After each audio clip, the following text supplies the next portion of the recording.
प्रस्तुत है दीप्ति बिस्वास की कहानी फ्लर्ट एट लव का पहला भाग। ये कहानी आप हर्षवर्धन की आवाज में सुन रहे हैं। विशाखा जल्दी जल्दी सीढ़ियां चढ़कर आखिरकार 13वें फ्लोर तक पहुंची गई। लिफ्ट अचानक छठे माले पर खराब हो गई थी। बेवजह समय बर्बाद करना उसे गवारा नहीं लगा और जून की तपती दोपहर की गर्मी को भी मात देते हुए वो लगातार सीढ़ियां चढ़ते हुए सिद्धार्थ के फ्लोर तक पहुंची गई। पसीने से लथपथ हांफती हुई विशाखा गजब की खूबसूरती ढा रही थी। गुलाबी रंग की पतली सी बाजू का टॉप पसीने से भीगकर उसके देह पर चिपक गई थी और उस ट्रांसपेरेंट टॉप के भीतर उसके जिस्म की बारीक बनावट भी साफ साफ दिखाई दे रही थी। जांघों से बुरी तरह चिपकी हुई उसने एक ब्रांडेड जीन्स पहनी हुई थी जो कि इतनी जगहों से कटा था कि उसके गोरे जांघ और जांघों पर बने काले तिल भी साफ दिख रहे थे। नई पीढ़ी के स्टाइल और पसंद की शानदार उदाहरण थी। चेहरा गोरा और पतला था। गौर करने वाली चीज थी उसके बाएं हाथ की 5 उंगलियों में सोने पर हीरे के मोती लगे 5 अंगूठियां थी, जिससे ये मालूम चलता है कि विशाखा एक रईस खानदान की लड़की है। खैर, गजब का कॉन्फिडेंस चेहरे पर लिए घूम रही थी। सीढ़ियां चढ़कर कुछ देर हांफती रही, फिर फ्लैट नंबर 56 पर जाकर उसने दरवाजा नॉक किया, जिसके नेम प्लेट पर लिखा था मिस्टर सिद्धार्थ रॉय।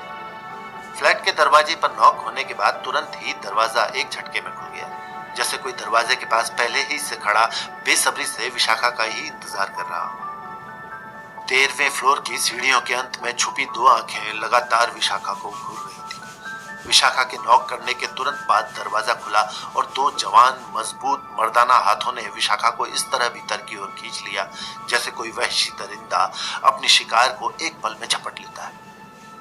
विशाखा के भीतर जाते ही फ्लैट का दरवाजा बंद हो गया।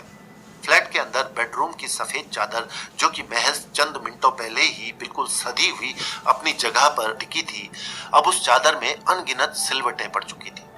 पसीने से भीगा गुलाबी टॉप अब सोफे पर उल्टा पड़ा हुआ है। चल रहे पंखे की हवा में खुद को सुखाने की कोशिश कर रहा है। जीन्स, टॉप और उसके भीतर पहनने वाले तमाम कपड़े कमरे के किसी न किसी कोने में पड़े हुए हैं।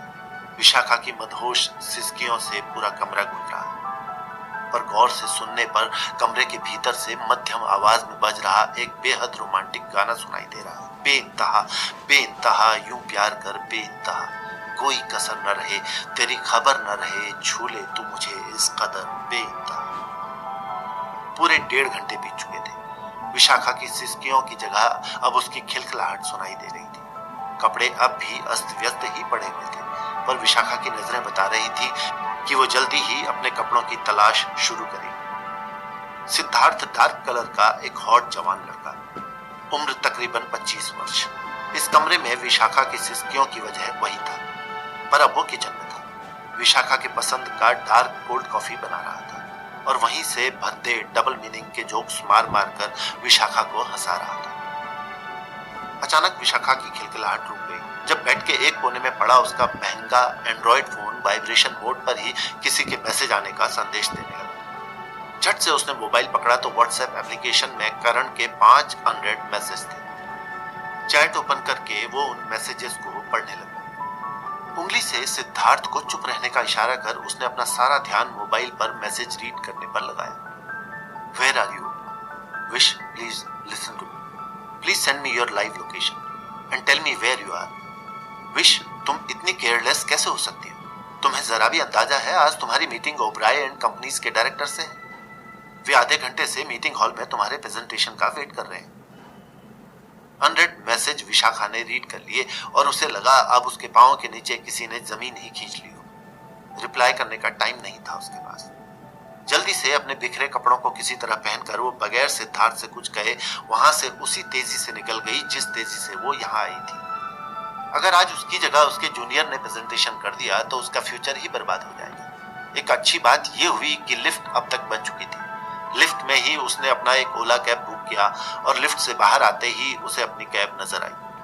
कैब में बैठने के बाद तुरंत उसने अपने मोबाइल का लॉक खोला और करण के चैट में जाकर मैसेज टाइप किया, I am coming love, give me just 15 minutes.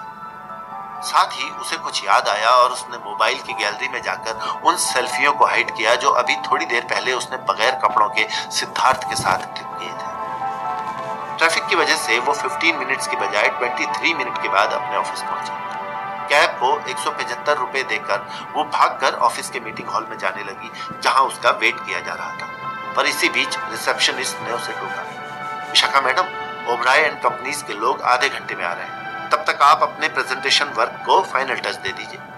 What? वो लोग अभी तक पहुंचे नहीं? तो फिर करण ने मुझे इस तरह से झूठ बोलकर क्यों बुलाया? आखिर उसके दिमाग में क्या बात आई थी? कहीं उसे मुझ पर शक तो नहीं? यही सब सोचते हुए विशाखा मीटिंग हॉल में पहुंची और धम्म से वहां रखे सोफे पर बैठ गई। तभी वहां एक चपरासी विशाखा के लिए ठंडा पानी लेकर आया। तो विशाखा ने उससे कहा, सुनो, पानी रखने के बाद जरा करण सर से कहना मुझसे यहाँ आकर मिले। पर करण सर तो पिछले 2 घंटे से कहीं बाहर गए हुए हैं मैडम। चपरासी जवाब देते हुए चला गया। अब व्हाट्सएप पर करण से सवाल करने की बारी विशाखा की थी।